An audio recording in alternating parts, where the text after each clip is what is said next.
Good evening, everyone. Thank you for signing in at such a late hour for those of you on the East Coast like we are. I think seeing, Rachel and Fujiwara-san. Yes, thank you so much. And I think we have everybody that had RSVP'd so far. If we have other people tune in, they can join right in whenever they're ready. But let's go ahead and get started. So today's webinar is about the mini grant program for the mini grant program funded by Sasukawa USA and administered by U.S JETAA in partnership with Sasukawa USA. And this is a grant program for the JETAA chapters and subchapters. Before we begin, I'd like to also remind you all that we do have a webinar series for chapter leaders, and this is separate from that series, but I hope that you will all tune into that webinar series and learn from those webinars. And I'm also looking for input on what types of topics to include in our next webinars. So if you have ideas, please let me know. And then before we get into it, I'd also like to make a shameless plug. If you're not yet a member of U.S JETAA, please become a member. It is free and we would love to have you. Okay. Sorry about that. Okay, so today's agenda, we're going to introduce our respective organizations, then we'll give an overview of the mini grant program, and then we will take Q&A from the attendees. So if you have questions, we hope that you will ask them. As a attendee, you should have several options for asking your questions. The easiest one is to find where it says Q&A on your screen and click on that. That will bring up a box that will allow you to type in your questions. You can also put it into the chat box. And you may also use the raise hand feature to let us know you'd like to ask a question by audio, but this doesn't always work perfectly. So I do encourage you to ask your questions using text if possible. Oops, sorry, I'm not doing this well. Okay, I will start. I will give an introduction. My name is Bahia Simons-Lane. I am the Executive Director of U.S JETAA. I was a JET alumna in Gunma Prefecture from 2005 to 2007. If you're not familiar with the U.S JETAA, which I think you all are, we're an independent, self-sustaining 501c3 nonprofit organization, and we work to further U.S.-Japan relations by serving as a resource for the JET alumni network in the United States, and we also provide U.S.-Japan related programming. I am very familiar with the struggles and challenges and rewards of being an officer for JETAA because I was the president of Florida JETAA for about 5 years, and it was very hard work, but also quite rewarding. Then hi everyone, my name is Joy Shambo Liu. I'm a program officer at Sasukawa Peace Foundation USA. For those of you who haven't heard of us, we are based in Washington, D.C. We are a nonprofit, U.S. 501c3 nonprofit organization, and our main mission is essentially to deepen the understanding of and strengthen the relationship between the United States and Japan. And so we do all of this through different programs, analysis, and commentary on U.S.-Japan relations. We do focus mainly on security and diplomacy aspects of the U.S.-Japan relationship, but we do feel engaging the JET alumni, such as through our partnership with U.S JETAA, falls within the diplomacy aspect of the U.S.-Japan relationship, and we are very happy to be partnering with U.S JETAA for our 5th year now. About me, and so the really nice thing about my involvement through Sasukawa USA and partnering with Bahia at U.S JETAA is that I am also a JET alumni. I was on the JET program from 2009 to 2012 in Wakayama Prefecture. And upon my return, I got involved in the JETAA DC chapter here in Washington, D.C. And so I started off as an outreach chair in 2013, and then I grew to become the vice president and then the president of JETAA DC, and I served a total of 5 terms.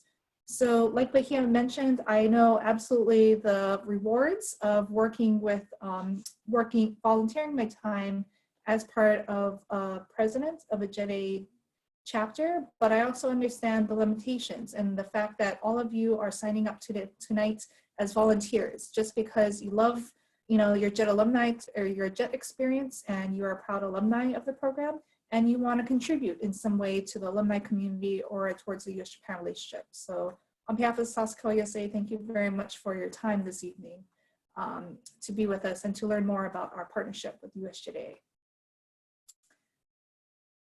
And so briefly, on the same line, I just want to talk a little bit about why Sasuke USA is interested in engaging with the JET alumni community in the United States. Really, the heart of this partnership and this mini grant program is to support JET alumni in the United States in continuing their interest and involvement in U.S.-Japan relations. Obviously, if you went on the JET program, you had an interest in Japan. And I know many of you coming back to the United States, some of you may be working in a field closely related to U.S.-Japan relations, and some of you may have gone on to other careers in other fields. And our hope, though, through this partnership is to engage JET alumni around the country and staying engaged in learning about Japan and understanding about what's currently happening on the bilateral relationship front. So through this grant program, though, because of our mission, which is essentially to deepen the understanding of and to strengthen the ties between the United States and Japan, we feel that the JETAA chapters are extremely well positioned to organize local activities that further the U.S.-Japan grassroots diplomacy aspect in their local communities.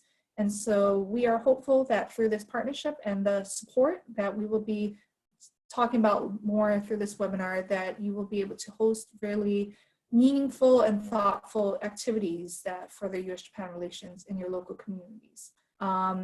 And one other aspect of the mini grant program is we do hope to encourage JET alumni to expand and deepen their understanding of U.S.-Japan relations beyond simply just the cultural or maybe pop culture aspects of Japan. And so I just want to also briefly mention that while the focus of this webinar is on the mini grant program, we do have other collaborations in the works with USJETAA, such as we have held 2 U.S.-Japan town halls to date. One was held last year in January, and it was it's in the picture in the corner of the screen, which is a town hall discussion on trends in U.S.-Japan people-to-people ties. We also held another follow-up U.S.-Japan town hall this past January, and it was on exchange programs held around Tokyo 2020 Olympics. And so these town halls had 2 components. One was in-person component where JET alumni in Washington, D.C. were able to attend in person. And there was also an online component, which at the time in January of 2020 was a very interesting thing to do. I think we were very forward thinking earlier this year, but of course, as we all know, everything is all online. So we do hope, though, that someday down the line we can continue the both in-person and online components. We also last year were able to fund the travel costs to send a distinguished speaker to the 2019 JETAA USA National Conference. It was a former diplomat who was able to speak about public diplomacy and the roles that JET alumni can play in their local communities in furthering public diplomacy goals and furthering greater understanding on U.S.-Japan relations. And the last part I'm just going to briefly mention is that Bahia and I are discussing new activities and new opportunities to partner in 2020. Some of the activities that we were hoping to hold this year were unfortunately impacted by the COVID-19 pandemic situation. So we are looking at other ways in which we can partner. So if anyone has ideas on this call, feel free to shoot us an email. We'd love to hear your thoughts. All right, thank you, Joy. So now we're going to get into the meat of the grant program. We'll tell you a little bit more about the purpose of the program, the support that our 2 organizations will provide, your eligibility to apply, some details about the application. We'll talk about the sample budget and how to track your expenses, and then the final report and the grant closeout, as well as some key deadlines. So the grant program has several purposes. So, we want to support your chapters in hosting robust events that further U.S.-Japan relations at the grassroots level.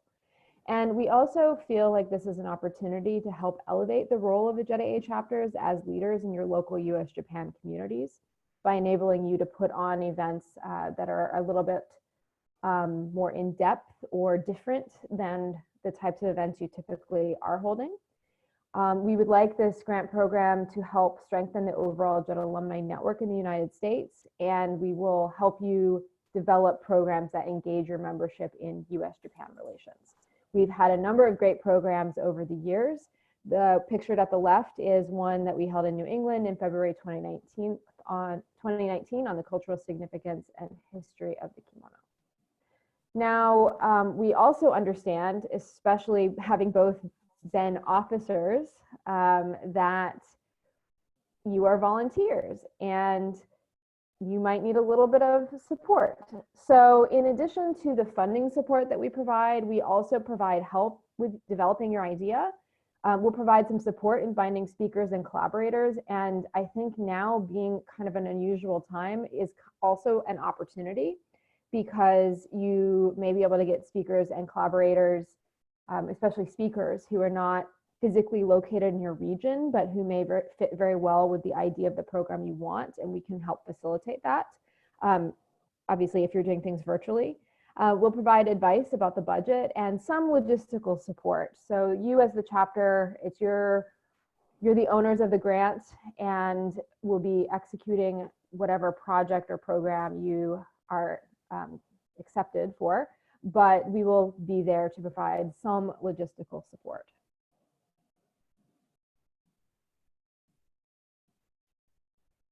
So eligibility, and Joy, if I forget anything, you can feel free to jump in. Your applications, it should come from a JETAA chapter or subchapter in the United States. So you don't have to be a chapter, it could be a subchapter. Last year we funded a really great program by the newly formed then Alabama subchapter of JETAA Southeast. And I unfortunately could not attend, but Joy was there and I saw the pictures and read the report. It looked like a fantastic program. So if you're a subchapter or you think you would like to do something with your subchapter, please feel free to apply.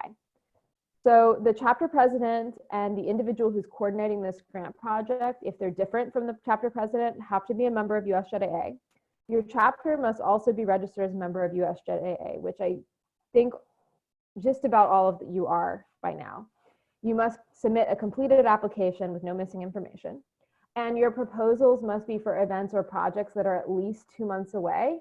And the reason that we've added this requirement this year is because we want to be involved in the planning processes so that we can help you shape your event. We can provide advice and also, of course, make those connections to potential speakers and collaborators that you may not have access to. Okay, so the narrative application, this is really the meat of the application. It's the narrative application. So you want to answer your questions as thoroughly as possible. So, for example, some of the types of questions we ask on the application are, why is your topic important to the U.S.-Japan relationship? Or who would you like to speak? Why are they a good choice? What would your program add to the U.S.-Japan relationship and Japan landscape in your community?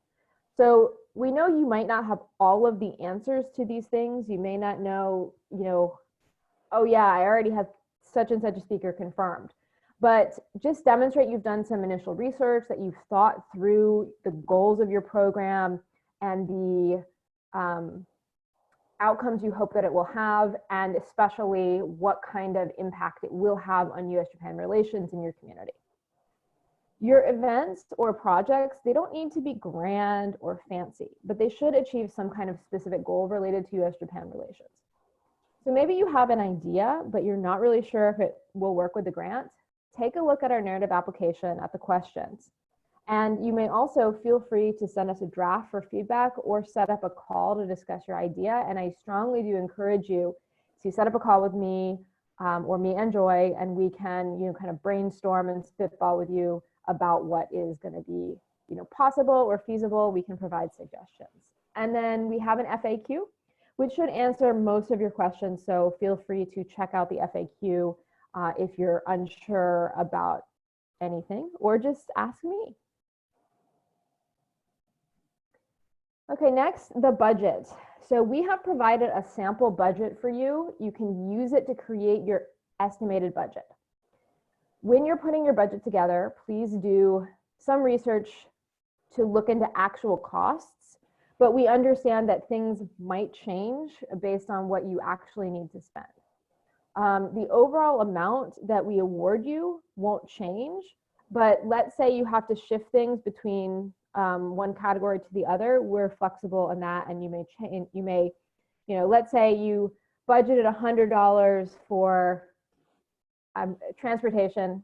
Okay, we're probably not traveling. We understand that you'll probably be using this for like, Zoom or honoraria for speakers or, whatever. But for example, let's say you budget $100 for travel and you only use $90 for travel. You can move that $10 to a different category where you need that money. So that's flexible. If you're going to add a totally new line item that isn't on your approved budget that we approve for you, you will have to get approval. But like I said, we don't expect you to have all of the answers. So when you create your example budget, your estimated budget, we will look at it and we will provide feedback before we decide the amount that you will be awarded. So there will be some back and forth with you. So since we've been doing this type of thing for a while, and Joy works on a million events, we can provide some insight into what types of costs you might expect depending on what your program is. Yeah, and if I can interject just really quickly on this point, and this is where I think chapters, and this is where it really is helpful that Bahia and I are former presidents of local chapters, where we know the GIA process. And for Claire, and I do want to mention that our process, because we are nonprofits, it's going to be very different from the GIA sort of process that chapters are usually aware of for Claire. But that's where Bahia and I kind of come in, where we absolutely know what you're probably familiar with and what things that we'll need to flag for your attention that is going to be slightly different. That being said, another reason why I think it'll be helpful to maybe contact us first, if you have an idea, is we can absolutely hear your thoughts and say, well, I really wanted to do this event in person, but given the fact that it may have to be online, what sort of things should we look out for? And we can absolutely help and kind of teach you on like maybe budget a line item for this, or maybe consider putting in this amount of money. And also if you just are like, well, I want an honorarium for a speaker, but I have no idea how much, is the standard cost, that's also where we come in, and we would be able to kind of help you fill in some of the blanks on what maybe is the norms for the types of speakers that you are requesting, because it can also range. If you're looking for a local speaker, it may range than somebody if you want to bring them from Washington, D.C., or maybe a New York City, where people would be expecting a little bit more money for their time. Thank you, Joy. And then we also have a sample expense tracking document in our template repository, and the template repository is linked on our website on the website page about this grant, so feel free to browse it.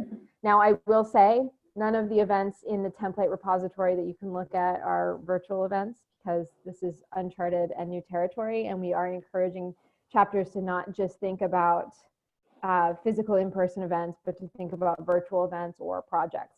But it'll help you get some good ideas about things that you could do. And the template repository is a sample expense tracking document, which essentially shows how you can have your budget and your actual expenses and map specific receipts to your specific expense. And this year, for the first time, chapters will need to submit all of their receipts to USJETAA as part of the reporting process. So this is, you can worry about this later after you get the grant, but this is an important and required part of the process.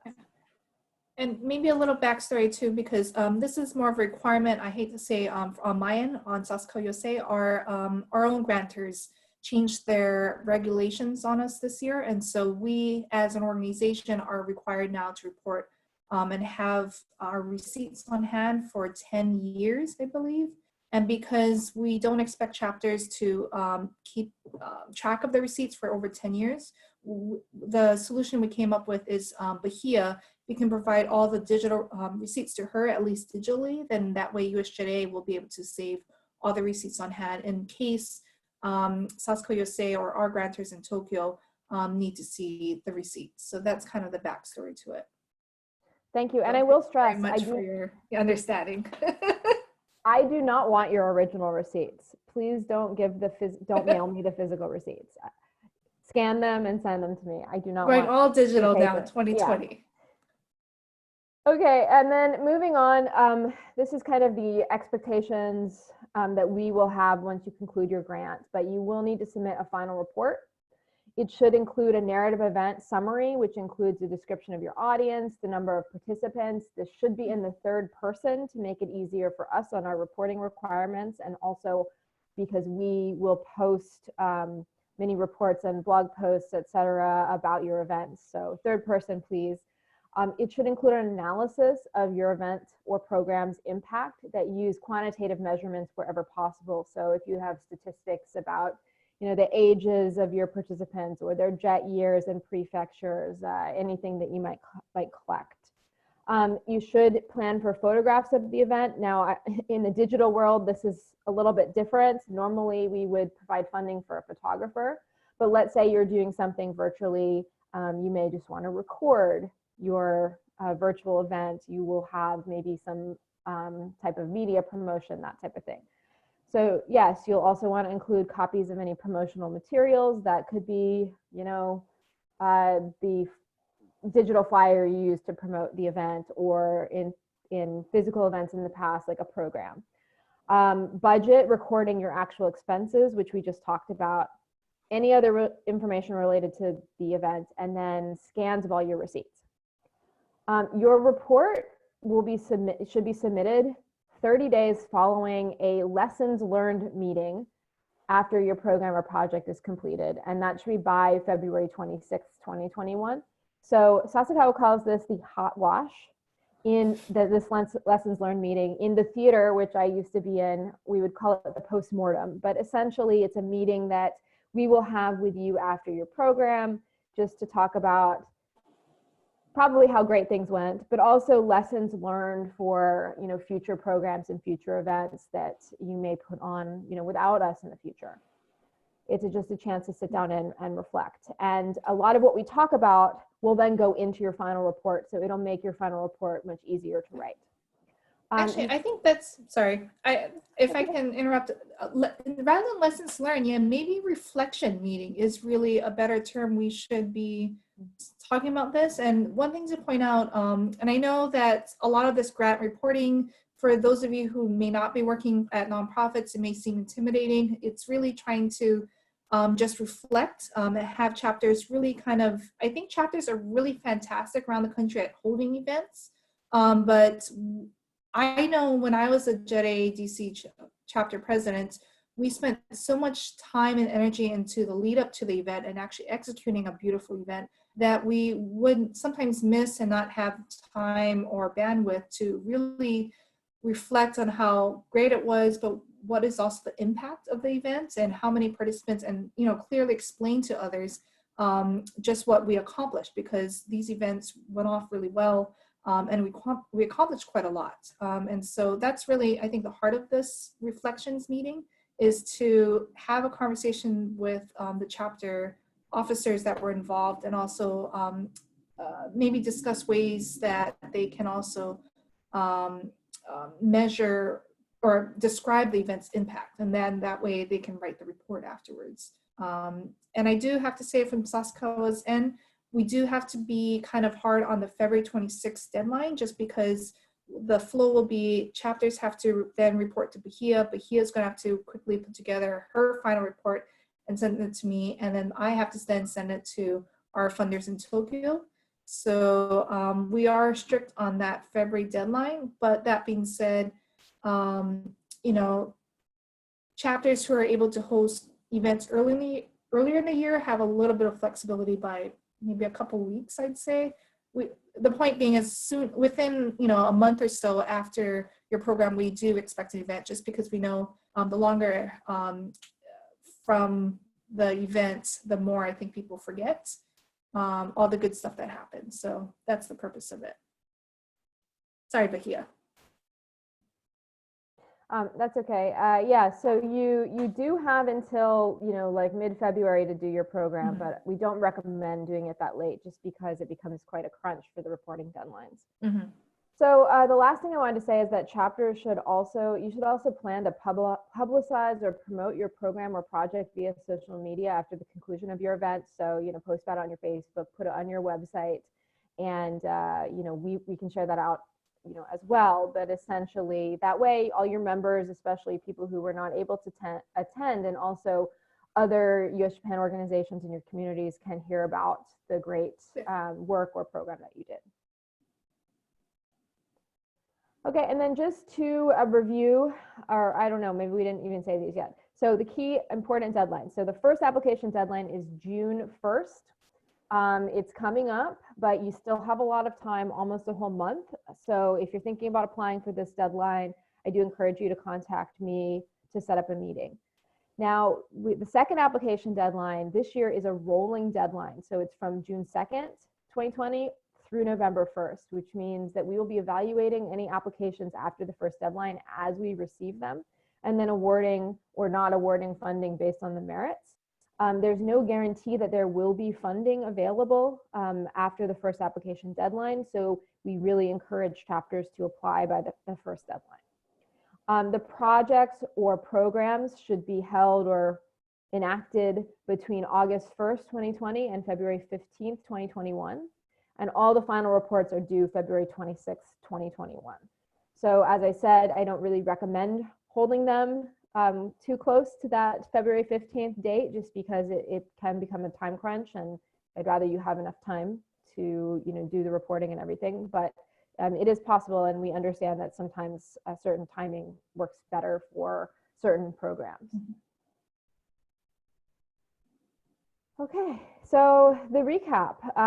This grant is to support the efforts of the JETAA chapters and subchapters.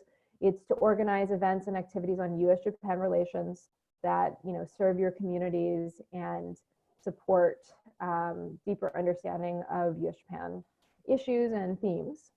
The deadline, the first deadline for application, is June 1st, 2020, and then on a rolling basis, we will be taking applications between June 2nd to November 1st, 2020, but there's no guarantee there will be funding during that second rolling application period. U.S. JETAA and Sasakawa will provide support and guidance through myself and Joy, and please contact me to discuss your idea before submitting your application.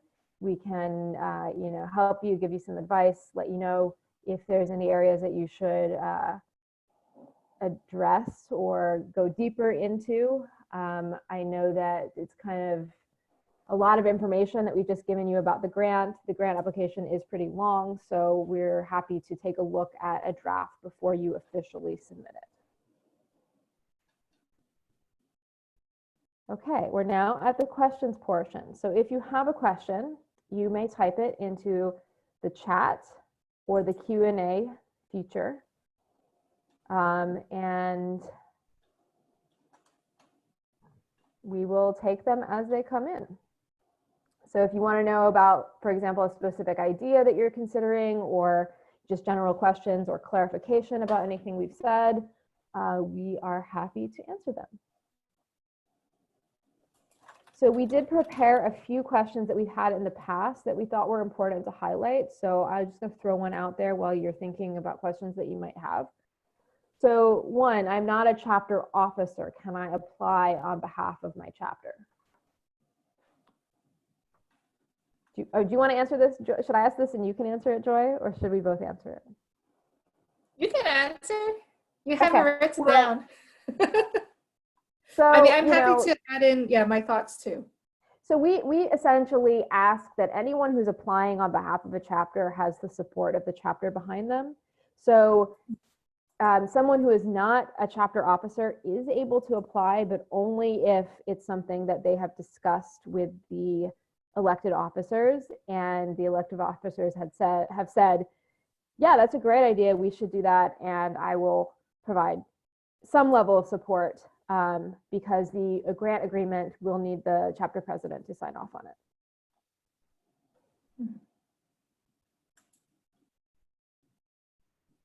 Anyone have any other questions? Oh, we have a chat. Okay. All right, from Rachel Reed. Sorry, Rachel, I don't know. I assume you didn't want to be anonymous. Rachel Reed of JETAA ADC. Thank you so much, Join Bahia. JETAA ADC has an idea and would like to touch base with you soon.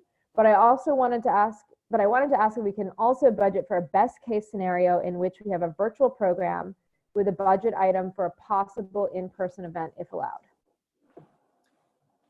Yes, but I personally don't think there will be any large in-person events before the end of this year.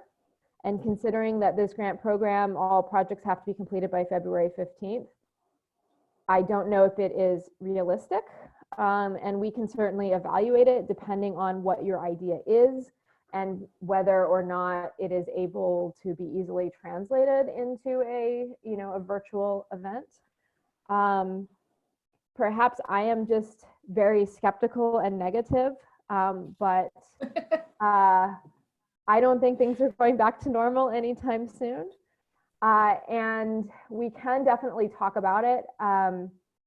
So I would say, yeah, sure, go ahead and put your idea together. And when we touch base with you, set up a meeting before the grant application deadline, and we can talk about it and see whether it is feasible or not. The one thing I would kind of caution about is what we don't want to have happen is end up having a lot of money returned to us at the end of the grant period that we then can't utilize for other projects or other chapters. So as long as your rationale is realistic, you can certainly submit it, but with a caveat of I don't know, depending on your idea, whether or not we would be able to approve it to that amount. Yeah, and I think from my side, this is just a new territory for all of us. The good news about this grant is we can, as long as we are in close contact with the chapter, we can be flexible. And that's also another reason why we changed the deadlines this year. We did move the first deadline a little bit earlier. And that's for any chapters who actually have a really good idea right now, because we want to be involved in the planning stages. We had learned last year's that if we wait until July, for example, for a chapter to come with us and propose an idea, and then we have to kind of decide internally whether or not we're going to fund it and then give them the money. And then it takes a couple months from that point where they receive the money and we say, yes, we approve this project idea, for them to actually host the event. And so we want to move the deadline a little bit earlier in order to kind of realistically at this moment, I think anyone who has a good idea is going to have a good idea for a virtual event and make it by the June 1st deadline. That being said, though, I think what we're going to have to do is just be in contact with everyone, same as Claire, where this year, because things are changing so rapidly, if we maybe discuss with you that you explain both the virtual event and then also the in-person event to us, we can kind of estimate, because we only have one pool of money, and as mentioned before, we are trying to figure out what to do with the pool of money and collaborating other ways on different projects if we can't use the money up. So I think it's just a matter of determining what your idea is, what the feasibility of you carrying it out in person, and then we go from there. We do have to approve something in the end, so maybe we just approve a virtual event, and as we go along in the year and you're planning it, and let's say the event's in November or something, and it is actually looking like November is going to be safer in the DC area, then we can absolutely kind of rediscuss and say, do you have a couple $1,000s more or whatever the amount of money is to actually hold the event in person? And Bahia and I will have to discuss that internally, but I think it's just going to be an open back and forth communication this year. Yeah, absolutely. I mean, like Joy mentioned, it's a kind of uncharted territory, but we will work with you. But we also just want to make sure that you'll be able to have a successful event, whatever it is. Let's go to a question from Megan, JETAA Mid-South. Are there any minimum or maximum constraints on the grant amount? So in the past, the most that we've ever funded was, I think, $5,000, $6,000. But typically the event, the budget is much lower, more like $3,000. Please check out the sample budget that we prepared. On there are both examples for virtual and in-person events based on past events and line items that we think are likely to be shown. Virtual events are obviously much cheaper.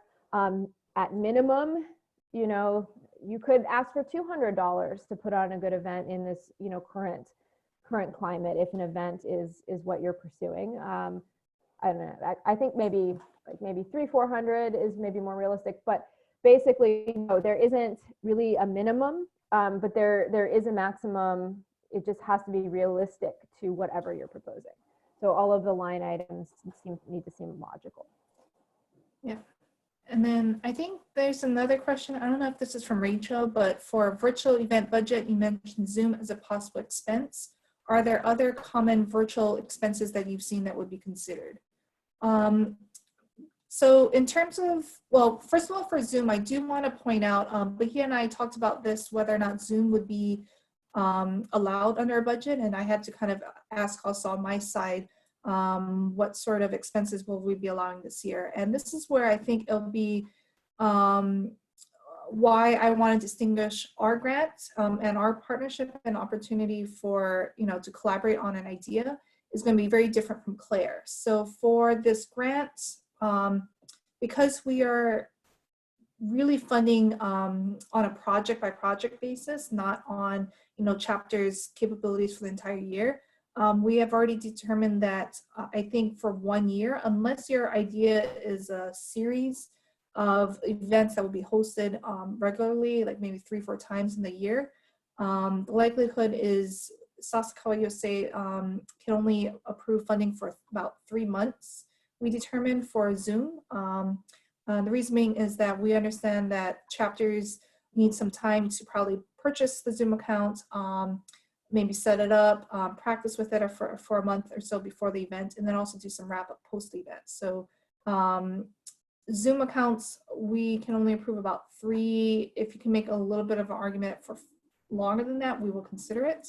But there will be more of a restriction than I understand Claire will be giving. And that's why I think it's really great that Claire has approved those types of funding, because we are a little bit more limited in what we can approve. In terms of your actual question, are there other common virtual expenses that we've seen? I know for Zoom, it's a little bit expensive to host for cloud budget. So, you know, if you're going to record the events and it's going to be hour or a couple hours long, and you're likely going to hit the maximum amount of recording time and what do you call it, data that you can save onto on a free plan, then we can approve a cloud storage as well to be purchased. Otherwise, at the moment, all that I have hit upon during my day-to-day work is honorarium to give time for speakers is probably one budget to consider for virtual events. Or marketing funding, maybe if you're going to be trying to promote on Facebook to a wider audience, that would be something else we would be able to likely fund. Yeah, I was just gonna, you got to it, but I was just gonna say, yeah, marketing funding, perhaps like Facebook ads, or they're not very expensive, but could definitely be, you know, a good line item on your budget. Or if you are hiring somebody to actually design a graphic, or you need to buy like stock images because there aren't any great stock images that work for your specific event.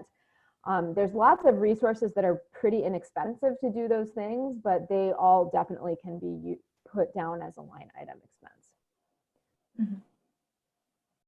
I don't think we have any more questions coming in, but feel free to please keep them coming.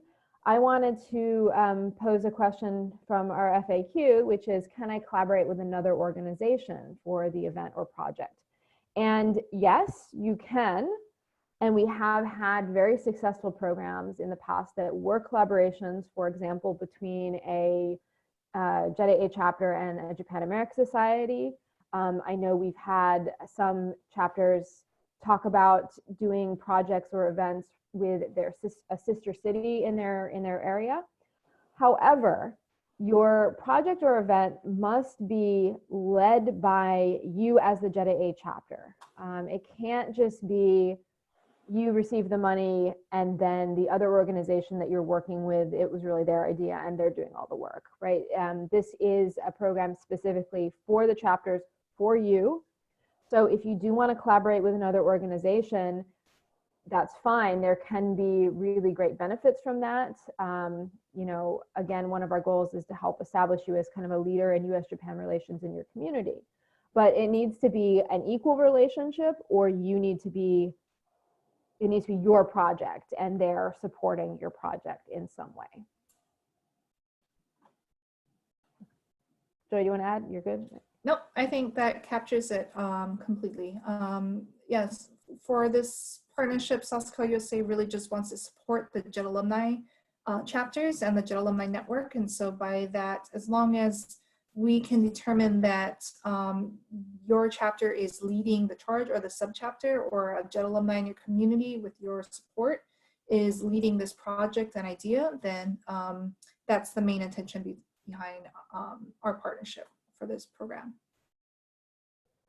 Yeah, and I'd really like to encourage you to think about this as an opportunity. I mean, I know it doesn't feel like an opportunity that we're all stuck at home, but I'm seeing all this great interaction that JETAA chapters are doing kind of across the country and also across their regions. I know that it's been such a big struggle for chapters to, reach their members who are not located in the major cities. And so if you're thinking about some kind of virtual event or project that all of your members can benefit from, that's kind of a really great, I think, opportunity. Which is why we were really excited having the JETAA Southeast Alabama subchapter apply last year, because I'm not going to say that was the first time. That was the first time since I've been doing this program that we had a subchapter apply, and it was just really great to support an event in a completely different area and a completely, different region. A few other questions we just jotted down that we might be good to address. I previously received a grant through this program. Can I apply again? Yes, you can. We do ask that chapters who have applied in the past make a case for why this is different from whatever they did in the past, and really try to justify why they should receive the grant. We do give priority to chapters who have never received one of these grants, but we do want to also grant fund as many great projects as we can. So if you have applied in the past, but you want to apply again, please do apply.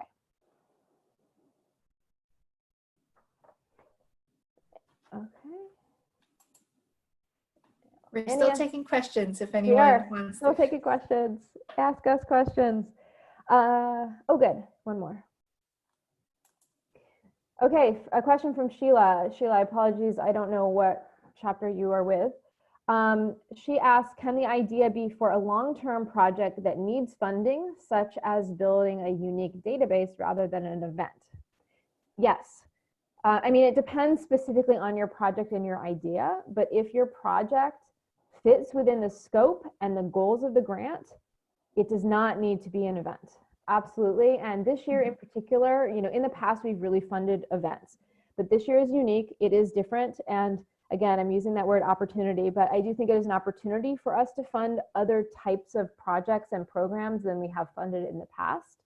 As long as your project gets to some kind of specific issue or question related to U.S.-Japan relations that fits within the scope of the grant, we absolutely will fund that type of thing. And I really do encourage you, Sheila, please set up a a short call with me to talk about your idea, I would love to hear about it.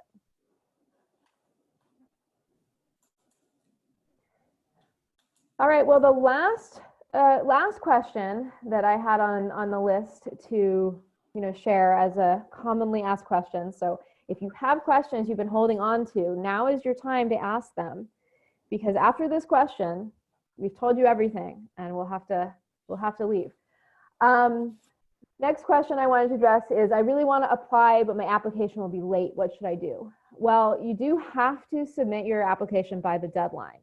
But the good news is you do not have to have all of the answers. You do not have to know 100%, like this is exactly like what I'm going to do, when I'm going to do it, exactly who's going to speak, and the speakers are already lined up, etc. In fact, we don't want you to have your speakers already lined up. We don't want your project to be already completely developed, because then you don't need us. We want to help you and work with you on a project. We want to help you secure, if you're doing an event with speakers, maybe we can help you secure a speaker you don't have connections to, that you would never even think of because they seem unreachable. So yes, projects, applications. One thing, one thing if I can mention for speakers though, I think if you can just describe the speaker, like I want somebody, to talk about this, or I want somebody who's knowledgeable about this area, then that will help us kind of get a sense of your idea and what you're looking for. And so that's, I think, more what we are looking for is, did you put some thought into your ideas? And did you do a little bit of background research just so that we do understand that this is a feasible event that you can put on? And then once that happens and once we okay it, then we would absolutely be happy to work with you in identifying that speaker or reaching out to the speaker if you don't have those connections. Bahia is happy to lend her weight as the executive director of U.S JETAA, and if Sasuke USA can help make any connections as well, we'd be happy to do so. Thanks, Joy. And then final question from Anna, JETAA, Northern California. Adding on to the long-term project question, can the project go past February 15th? So I'm going to say kind of. I mean, so we will provide funding for a specific purpose. That purpose and that goal should be completed and achieved by the deadline.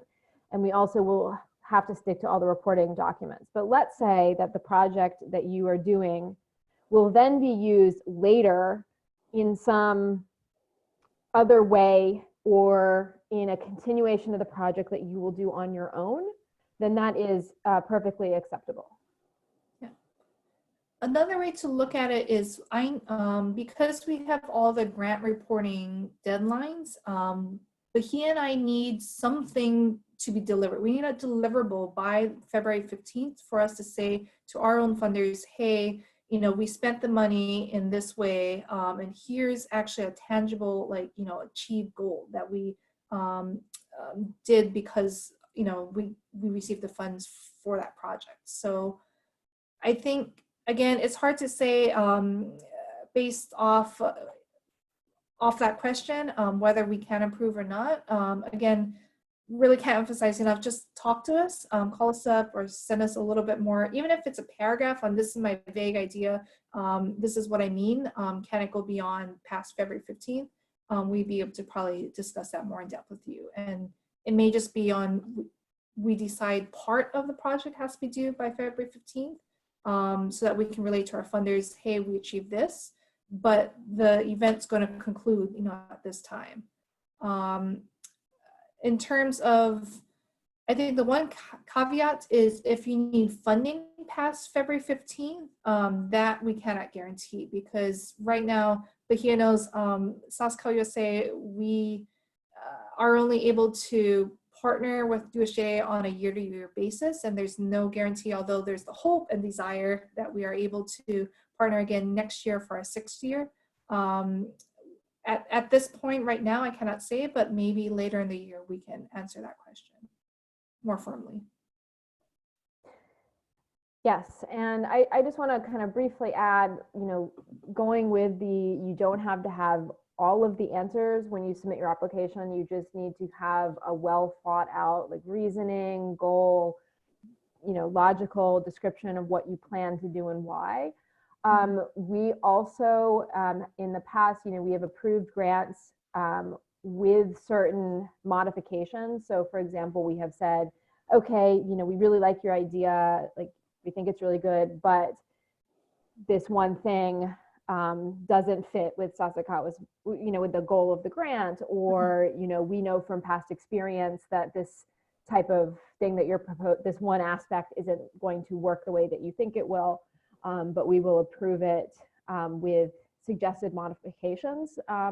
And then you can choose to accept those modifications and accept the grant. So the process doesn't end with the submitting of the application, and then we'll continue to work with you to develop the program even after that. Okay, well, I think that's it. It's 9:20 on a Thursday night. I don't know, do days mean anything anymore? Maybe I'll see some of you at JETAA Radio Taiso tomorrow morning, but I might be joining the West Coast one because I don't know if I'm going to be ready at 8:30 to do some Radio Taiso. But thank you all so much for being with us today. And, thanks, Joy, for your time. Joy has been working with me on this grant project for the past 2 years, and it's been wonderful. So we're really excited about working together again, and also working with you all on your projects and or events. Please do contact me about your idea. I want to talk to you. Yeah. Thank you very much, everyone. Okay. Please stay safe and healthy, and we'll see you online in some other capacity. Have a good evening. Good night.